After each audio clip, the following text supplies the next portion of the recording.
দর্শক, রিমাল পরবর্তী ক্ষয়ক্ষতির চিত্র জানবো। বরগুনা থেকে যুক্ত হচ্ছেন আমার সহকর্মী ফেরদৌস খান ইমন। ইমন, বাঁধের তো বেশ ক্ষতি হয়েছে, সেগুলো মেরামতের কি ব্যবস্থা গ্রহণ করা হয়েছে?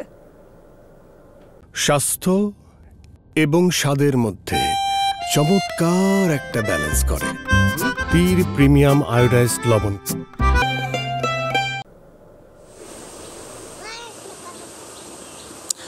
ইশরাত, মূলত এই যে রিমালের তাণ্ডবে কিন্তু বরগুনার 30টি পয়েন্ট থেকে ব্যাপকভাবে ক্ষতিগ্রস্ত হয়, যেটি জানিয়েছেন এখানকার পানি উন্নয়ন বোর্ড। তবে প্রাথমিক অবস্থায় মেরামতের কাজ চলছে, কিন্তু স্থানীয় যারা বসবাস করতেছে যে তারা বলতেছে যেভাবে এখন কাজ হচ্ছে এটা সাময়িক, কিন্তু পরবর্তীতে আবার কোনো দুর্যোগ দেখা দিলে বা এই ধরনের ঘূর্ণিঝড় আসলে সে বাঁধগুলো টেকবে না। তো সেখানকার মানুষ কিন্তু দাবি জানিয়েছেন যে স্থায়ী টেকসই মজবুত বেড়িবাঁধের।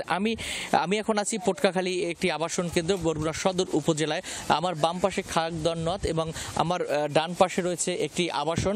এখানে প্রায় আপনার 3 শতাধিকের অধিক গণবসতি রয়েছে, পরিবার রয়েছে যারা এখানে বসবাস করেন। এখানে এই 22 বছর ধরে এখানকার এই মানুষজন এখানে বসবাস করতেছে, কিন্তু এখানের এই খাগদন সংলগ্ন যে এই আবাসনের পাশ থেকে মূলত কোনো ধরনের কোনো বেড়িবাঁধ বা উঁচু রাস্তা কিছু নেই, যে কারণে কিন্তু প্রতি বছর তাদের পানিতে ডুবতে হয়। তাদের ঘর বাড়িতে পানিতে আসে, স্বাভাবিক জোয়ারের চেয়ে একটু পানি বেশি হলেও তখন এখানে কিন্তু পানি ঢুকে যায়। এই ছিল আমার কাছে বরগুনা থেকে ইশরাত। ইমন, ধন্যবাদ আপনাকে।